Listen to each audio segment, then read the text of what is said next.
Welcome back to researcher's diary. आज हम एक काफ़ी अलग और बहुत ही यूनिक टॉपिक के ऊपर बात करने जा रहे हैं एंड दैट इज एलियंस। एक सवाल हमेशा से पूछा गया है, सोचा गया है कि क्या इंसान इस पूरे ब्रह्मांड में, इस पूरे यूनिवर्स में अकेले है? अगर नहीं, जाहिर सी बात है कि नहीं। कार्ल सेगन ने भी कहा that if humans are the only species in space then it's probably a waste of space. यानी कि जाहिर सी बात है, पूरे यूनिवर्स में इंसान इकलौती ऐसी प्रजाति तो होगी नहीं जो एग्जिस्ट करती है। बस सवाल ये उठता है कि बाकी के जो एलियंस है वो कौन से स्टेज पे होंगे और हमें कब मिलेंगे, या क्या उन्होंने अभी तक हमारे प्रेजेंस को एक्नॉलेज किया है।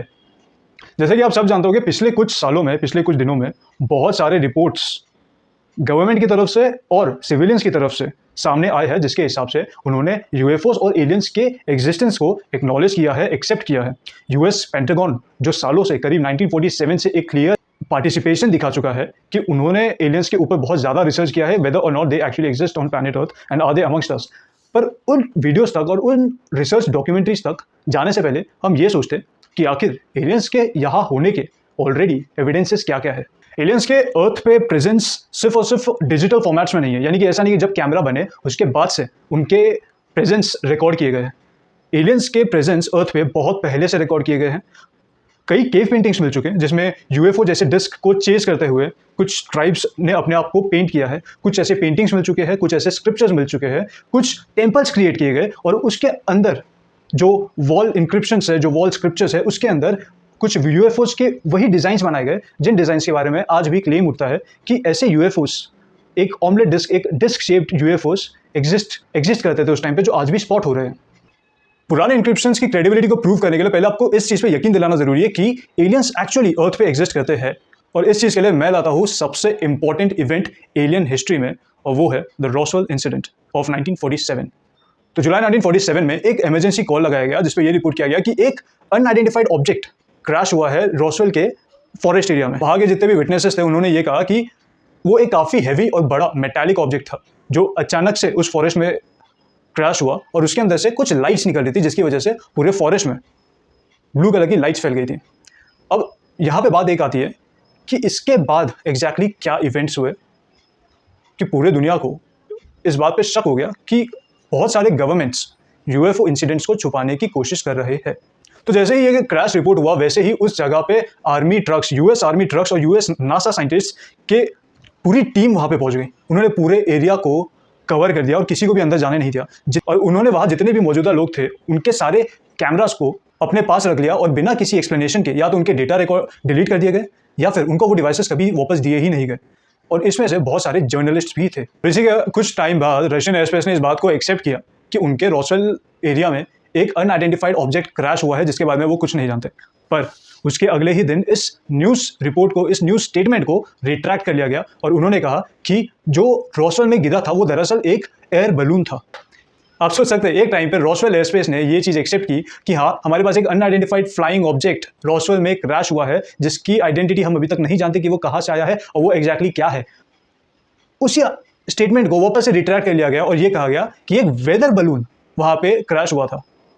बट यूएस ने जितने भी ऑफिशियल्स इस पर्टिकुलर केस के ऊपर असाइन थे उन सबको कंप्लीट लॉकडाउन पे डाल दिया।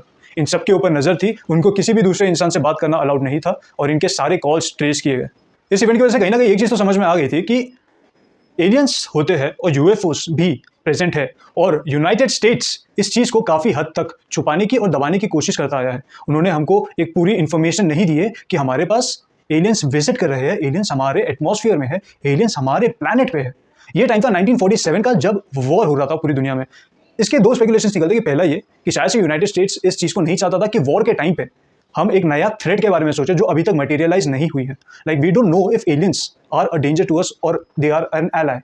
दूसरी तरफ ये था, उन्हें डर था कि कहीं यूनाइटेड स्टेट्स के लोग जो प्योरली क्रिश्चियन है वो लोग अपने फेथ के ऊपर क्वेश्चन उठाने ना लग जाए, यानी कि कहीं उन्हें ये ना लगने लग जाए कि जीसस क्राइस्ट ने, हमारे बाइबल में ये कहा गया कि earth is the only planet और यहाँ पे humans are the only creation, and अगर एक एलियन स्पीशीज अंदर आ जाती है तो दुनिया के जितने भी रिलीजन्स है वो सबके सब खुद के ऊपर एक क्वेश्चन उठाने लग जाएंगे कि हमें तो कहा गया था कि हम ही उनके फेवरेट चाइल्ड है, तो ये इलेजिटिमेट चिल्ड्रन कहाँ से आए।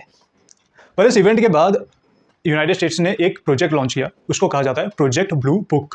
प्रोजेक्ट ब्लू बुक एक ऐसा इनिशिएटिव था जिसके हिसाब से वो इस चीज़ को पूरी तरीके से डिटेल्ड, एक कंप्लीट डिटेल रिसर्च और डॉक्यूमेंट्री बनाना चाहते थे कि आखिर आज तक कितने एलियंस रिपोर्ट किए गए हैं, कितने एलियन इवेंट्स सामने आ चुके हैं, कितने इंस्क्रिप्शंस के हिसाब से किस किस टाइप के एलियंस है और उनसे हमको क्या बेनिफिट्स या प्रॉब्लम्स आ सकती हैं। और इस प्रोजेक्ट ब्लू बुक को काफ़ी कॉन्फिडेंशियल रखा गया, बट इस रिसर्च रिपोर्ट ने, इस प्रोजेक्ट ब्लू बुक ने आखिर हमें ऐसा क्या क्या बताया कि हम लोग को आज ये जानना ज़रूरी है कि हमारे प्लैनेट अर्थ पे humans are not the only intelligent species. बाकी के यूनिवर्स में छोड़ो, there are intruders on this very planet and why are they here. तो अब तक हमारे पास किस टाइप के यूएफओस की रिपोर्ट आ चुकी है, let's take a look at that. तो हमें अब तक सिगरेट शेप्ड यूएफओस के बहुत सारे रिपोर्ट्स आ चुके हैं, जिसमें से ये सारे क्रेडिबल सोर्सेज है, यानी कि मैं रैंडम सिविलियंस की बात नहीं कर रहा हूँ, मैं क्रेडिबल सोर्सेज की बात कर रहा हूँ, जहाँ पे एयरफोर्स पायलट्स या फिर कमर्शियल पायलट्स जैसे ऑफिशियल ऑथराइज्ड पर्सनल्स ने भी इस चीज़ को एक्सेप्ट किया है कि उन्होंने एयर स्पेस में यूएफओस को नोटिस किया है और उन्होंने एनकाउंटर किया है ऐसे यूएफओस को। कुछ एयरफोर्स ऑफिसर्स ने सिगरेट शेप्ड यूएफओस को स्पॉट किया है, कुछ लोगों ने एक ऑमलेट शेप्ड डिस्क को रिपोर्ट किया है, जो कि एक काफ़ी कॉमन इमेज बन गया यूएफओस का जब भी यूएफओ जैसी किसी भी इवेंट को डिपिक्ट करना हो। उन्होंने स्फेरिकल या फिर डोम शेप्ड यूएफओस को भी रिपोर्ट किया है, बट इसमें मेरा सबसे फेवरेट है orange sphere orb. Orange sphere orb, I have no idea why, but ये चीज़ बहुत सारे कंट्रीज में अलग अलग टाइम पे, यानी कि हमारे ह्यूमन हिस्ट्री में, नॉट एनी पर्टिकुलर कंट्री बल्कि हमारे ह्यूमन हिस्ट्री में कई सारे इंस्क्रिप्शंस, कई सारे पेंटिंग्स में रिकॉर्ड किए गए। Orange sphere orb, I have no idea why, but इस पर्टिकुलर टाइप की यूएफओ को बहुत जगह पे नोटिस किया गया। के अंदर इस बात के भी रिपोर्ट्स थे कि हमारे पास किस टाइप के एलियंस अब तक रिकॉर्ड हो चुके हैं, या तो सिविलियंस की तरफ से किसी कंप्लेंट में, या फिर हमारे पुराने इंस्क्रिप्शंस में, या फिर कोई भी दूसरा डॉक्यूमेंट्री एविडेंस, कोई भी दूसरा एलिजिबल ऑथेंटिक क्लेम जिसके हिसाब से हम ये सोच सके कि हाँ ऐसे और भी एलियंस हो सकते हैं। तो यहाँ पे है कुछ ऐसे एलियंस जिनके बारे में आपने यूजुअली सुना होगा। एक है हमारे reptilians. Reptilians are somehow been a conspiracy और may be it has been a truth, जो काफ़ी लंबे टाइम से हमारे अर्थ के ऊपर प्रेजेंट है ना। Exactly what did the reptilians do? Reptilians के ऊपर दो सवाल उठाए जाते हैं। पहला ये कि इनके पास शेप शिफ्टिंग और एक कैमोफ्लाज पावर होती है, जिसके हिसाब से हम इंसानों की तरह इंसानों के बीच में भी रह सकते हैं। ऐसे कोई हार्ड प्रूफ नहीं मिला है कि रेप्टिलियंस के अगेंस्ट या रेप्टिलियंस के एग्जिस्टेंस के फेवर में कोई एविडेंस मिला हो, पर रेप्टिलियन क्रिएचर्स, एक ह्यूमनॉइड रेप्टिलियन क्रिएचर्स बहुत सारे कल्चर्स में बताया गया है, एंशिएंट कल्चर्स में, जैसे इंडिया, एस्टेक, मायंस, कुछ जापानीज फोकलोर्स में, और ऐसे कुछ बहुत ही एंशिएंट फोकलोर्स में ऐसे कुछ एलियंस के, ऐसे कुछ क्रिएचर्स, ऐसे कुछ ह्यूमनॉइड बींग्स के बारे में डिपिक्ट किया गया है कि हाँ एक रेप्टिलियन जैसे भी कुछ क्रिएचर्स होते हैं। बहुत लोगों ने उनको एक अंडरग्राउंड सिविलाइजेशन के तौर पे समझा है, बहुत लोगों ने उनको गॉड्स की तरह ट्रीट किया है, और कुछ लोगों ने उनको डीमंस की तरह ट्रीट किया है। बट हर रिलीजन में, बहुत सारे एंशिएंट कल्चर्स में रेप्टिलियन जैसे क्रिएचर्स को कहीं ना कहीं एक्नॉलेज दिया गया है, और रेप्टिलियन जैसे क्रिएचर्स को भी प्रोजेक्ट ब्लू बुक में रिकॉर्ड किया गया है। The second one comes grey aliens. Grey aliens are the most common believed witnessed type of aliens. इनकी हाइट अराउंड 5 फीट से 7 फीट के आसपास रिपोर्ट की गई है। बहुत सारे एब्डक्शंस, बहुत सारे वीडियो एविडेंसेस, बहुत सारे ड्राइंग्स, पेंटिंग्स के अंदर ग्रे एलियंस को मेंशन किया गया है। जितने भी विक्टिम्स है एलियन एब्डक्शंस के, जितने भी विक्टिम्स है एलियन एनकाउंटर्स के, उन लोगों ने ज़्यादातर ग्रे एलियंस को ही मेंशन और रिपोर्ट किया है। और भी ऐसे बहुत सारे अलग अलग टाइप के एलियंस रिकॉर्ड हो चुके हैं अब तक हमारे इंस्क्रिप्शंस और पेंटिंग्स में, जैसे कि अनुनाकिस, जिन्हें जाइंट ऑफ द एंशिएंट अर्थ कहा जाता था। एज पर द इंस्क्रिप्शंस, जो चीज़ ड्रॉ की गई है, जो चीज़ क्लेम की गई है, अनुनाकिस ईजिली 15 to 20 फीट हाइट के थे। एंड उनके पास, अगर आप उनके व्हीकल्स देखोगे तो काफ़ी एडवांस्ड व्हीकल डिज़ाइंस दिख के आपको आएंगे उनके इंस्क्रिप्शंस में। But what do we exactly know about aliens and UFOs? हमें एक चीज़ पता है कि यूएफओ जो है वो एक बहुत ही हाईटेक और स्पीड मशीन है। बट एक क्वेश्चन ये उठता है कि जब भी यूएफओस ट्रैवल करते हैं, जब भी यूएफओस एक पॉइंट से दूसरे पॉइंट तक एक इनक्रेडिबल स्पीड पर जाते हैं, why don't they make a sonic boom sound? Like every time, हर बार जब भी एक फाइटर जेट उनके पीछे छोड़ा जाता है, फाइटर जेट से सोनिक बूम की आवाज आने लग जाती है, बट इन यूएफओस में से नहीं। And they move very swiftly as if the gravity does not affect them, जैसे कि एटमॉस्फेरिक प्रेशर, जो एयर का प्रेशर होता है, वो भी उन्हें अफेक्ट नहीं हो रहा है। और हमें ये नहीं पता है कि एग्जैक्टली ये एलियंस हमारे प्लैनेट अर्थ पे कौन से पीरियड से है, कौन से टाइम से है। क्योंकि आप जितना पीछे जाओगे, जितने भी पीछे आप एक पेंटिंग या एक एविडेंस की बात करो, एक इंक्रिप्शन की बात करो, कहीं ना कहीं एलियंस का और यूएफओस का प्रेजेंस हमेशा नोटिस किया गया है। तो सवाल ये उठता है कि आखिर ये लोग कब से है प्लैनेट अर्थ पे, और अगर ये लोग सालों से है तो एग्जैक्टली इनका रीजन क्या है? ना तो ये हम पे अटैक कर रहे हैं, ना तो ये हमको बचा रहे हैं। एग्जैक्टली इनका यहाँ प्लैनेट अर्थ पे रहने का पर्पस क्या है? एक चीज़ ज़्यादा नोटिस की गई है, वो ये है कि एलियंस ने अक्सर जो न्यूक्लियर प्लांट्स है, जो न्यूक्लियर एक्टिविटीज़ है, जो डिस्ट्रक्टिव वेपन्स का क्रिएशन है, उसके आसपास बहुत ज़्यादा इंटरेस्ट दिखा है। यानी कि कई बार आर्मी बेसिस, जो एयरफोर्स बेसिस है जहाँ पे न्यूक्लियर वेपन्स रखे जाते हो, उन लोगों ने कई बार ये बताया है कि आसपास उन्होंने एक फ्लाइंग डिस्क को, एक अनआइडेंटिफाइड एयरक्राफ्ट को नोटिस किया है, जिसके बाद सारे कंट्रोल्स अपने आप खराब होने लग जाते हैं, अपने आप एक्टिवेट होने लग जाते हैं, डीएक्टिवेट होने लग जाते हैं। एलियंस एग्जैक्टली चाहते क्या, वो एग्जैक्टली बताना क्या चाहते हैं, ये कि वो इस पूरे वॉर गेम को 1 मिनट में पलट सकते हैं, या फिर वो ये नहीं चाहते कि कोई भी न्यूक्लियर वॉर या फिर कोई भी वॉर कभी भी डिक्लेयर किया जाए, क्योंकि ये प्लैनेट के लिए काफ़ी डेवेस्टेटिंग हो सकता है। तो आखिर वो यहाँ पे इंसानों की मदद करने के लिए या इंसानों को प्रॉब्लम में लाने के लिए, क्योंकि अब तक उनकी तरफ से कोई भी डायरेक्ट इन्वॉल्वमेंट नहीं रही है, ना तो वर्ल्ड वॉर 1 में था, ना वर्ल्ड वॉर 2 में है, और ना ही अभी जो वॉर हो रहा है उसमें है। एंड अगर वो इंसानों के अगेंस्ट आए हैं, if they are against humanity, so why aren't they doing anything? They clearly have a much more advanced weapon system and technology कि वो हम पे easily अटैक कर सकते हैं। तो आखिर उन्होंने अभी तक ऐसा किया क्यों नहीं है? क्या एलियंस हमारे लिए एक प्रॉब्लम भी बन सकते हैं? क्या एलियंस हम पे अटैक करने की कोशिश कर सकते हैं? 1952 में वॉशिंगटन डीसी, जो हमारा यूएस प्रेसिडेंट का व्हाइट हाउस, उसके ऊपर कुछ फ्लाइंग सॉसर्स और फ्लाइंग डिस्क अचानक से अपीयर हुए। दे केम इन लाइक दिस, उन्होंने वहाँ पे होवर किया, they stayed at for a particular time, और जैसे ही उनके पीछे F-16 छोड़े गए, they vanished with a incredible speed. ये चीज़ सारे न्यूज़पेपर्स में भी रिपोर्ट की गई थी, ये सारे ऑफिशियल एयरफोर्स चैनल्स के ऊपर रिपोर्ट किया गया है, डॉक्यूमेंट किया गया है कि unknown flying saucers US president के व्हाइट हाउस के ऊपर दिखे गए हैं। And this is a very catastrophic threat to the whole world, because US is a super power. अगर वो यूएस प्रेसिडेंट को इस तरीके से धमकी दे सकते हैं तो बेसिकली वो कुछ भी कर सकता है। But what did they exactly mean by this sudden appearance, by this sudden visit? कुछ लीक डॉक्यूमेंट्स के हिसाब से अगर देखा जाए तो एक कंक्लूजन ये निकलता है कि aliens are here with a complete peaceful intention. उनका कोई भी ह्यूमैनिटी को हार्म करने का इंटेंशन नहीं है, and they are here only for the development and the betterment of humanity. पर कुछ ऐसे एक्टिविटीज़ हैं जिन्हें रिपोर्ट किया गया है, जिनके हिसाब से एक सवाल उठ जाता है कि आखिर एलियंस एग्जैक्टली यहाँ पे कर क्या रहे हैं। क्योंकि कुछ एब्डक्शंस के बारे में रिपोर्ट किया गया। अभी एग्जैक्टली एब्डक्शंस किस टाइप के हैं? यहाँ पे 2 टाइप के एब्डक्शंस हो रहे हैं। अगर एक फीमेल एंटिटी एब्डक्ट हो रही है तो यहाँ पे मोस्टली प्रेग्नेंट वुमेन एब्डक्ट होती है, किडनैप होती है। किडनैपिंग के बाद जब वो रीअपियर होते हैं, उनका फीटस गायब हो जाता है। This ranges between 1 to 2 months stage of pregnancy, ना उसके पहले ना उसके बाद। 1 to 2 months के बीच में जो औरतें प्रेग्नेंट होती है, उनकी ही किडनैपिंग हो रहे थे और उनका फीटस अल्टीमेटली गायब हो रहा था। ऐसे कुछ विटनेसेस सामने आ चुके हैं। मेरा एक सबसे फेवरेट केस है जिसमें एक वुमन थी, उसके बार बार फीटस इसी तरीके से गायब हो रहे थे, and one day she saw her little daughter make drawings in her drawing book, और उसके अंदर एक ड्राइंग था। कुछ 5 से ग्रे एलियंस उसकी मॉम के बेड के आसपास खड़े और उसके ऊपर ऑपरेट कर रहे हैं, उसको किडनैप कर रहे हैं। और इस टाइम पे उस लेडी को ये बात समझी that she is being kidnapped and her foetus is being removed from her again and again. और ऐसे ही बहुत सारे विमेन ये इस चीज़ को रिपोर्ट करने लगे कि उनको सपने आते हैं कि कोई ग्रे टाइप की एंटिटी उनको किडनैप कर रही है, कोई ग्रे टाइप की एंटिटी उनके ऊपर ऑपरेट कर रही है। रॉसवेल इंसिडेंट में एक पर्टिकुलर इंसिडेंट है जिसके बारे में मैं आपको बताने जा रहा हूँ। जैसे कि मैंने कहा कि वहाँ पे बहुत सारे जर्नलिस्ट और विटनेसेस के कैमरास को ले लिया गया था। उसमें एक ऐसा जर्नलिस्ट था जिसने थोड़ी ज़्यादा कोशिश कर दी उन पिक्चर्स को अपने पास रखने की, और इस वजह से he was visited by man in black. आपने शायद से movie series man in black देखी है, बट वो मैन इन ब्लैक का कंसेप्ट कहाँ से आया ये आपको नहीं पता। तो 1947 में जब रॉसवेल इंसिडेंट हुआ था, वहाँ पे मैन इन ब्लैक को पहली बार रिपोर्ट किया गया। So here's the thing, the journalist went back to his hotel, और वो मैन इन ब्लैक वहाँ पे पहुँच गए। उन्होंने फिर से उससे वो सारे डॉक्यूमेंट्स लिए और उन्होंने उसको धमकी दिया कि तो दोबारा इस तरीके से और एविडेंसेस अपने पास नहीं रखोगे। वहाँ जब मैन इन ब्लैक उस होटल में उस जर्नलिस्ट को ढूंढ रहे थे तो उन्होंने कुछ होटल स्टाफ से इंटरेक्शन किया था। The hotel staff reported that these people did not look human. They were very human-like robots, जिनके चेहरे पे कोई एक्सप्रेशन नहीं था। And when they looked into their eyes, it felt like कि वो उनका दिमाग रीड कर रहे थे। बट उस जर्नलिस्ट के पास और भी ज़्यादा एविडेंसेस कहीं हद तक बच गए थे, and he was about to release them. He was going, वो अपने न्यूज़पेपर्स की तरफ जा रहा था, और उसी टाइप के रास्ते में उसका एक्सीडेंट हो गया और उसके सारे डॉक्यूमेंट्स गायब हो चुके थे। लेकिन इसके बाद मैन इन ब्लैक कई बार कई लोगों के सामने आ चुके हैं, कई लोगों से इंटरेक्शन हो चुका है।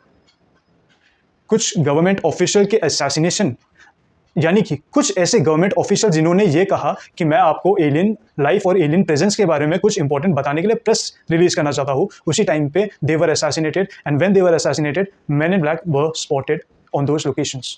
रॉसवेल और वॉशिंगटन डीसी के इंसिडेंट के बाद करीब 100 और 200 केसेस आ चुके हैं जहाँ पे यूएफओज और एलियंस के प्रेजेंस को ऑफिशियली रिकॉर्ड किया गया है, रिपोर्ट किया गया है, डॉक्यूमेंट किया गया है। बट इट वॉज अंटिल अप्रैल 2020 जब पेंटागन ने कहा कि हम एक्सेप्ट करते हैं that aliens exist on our planet earth.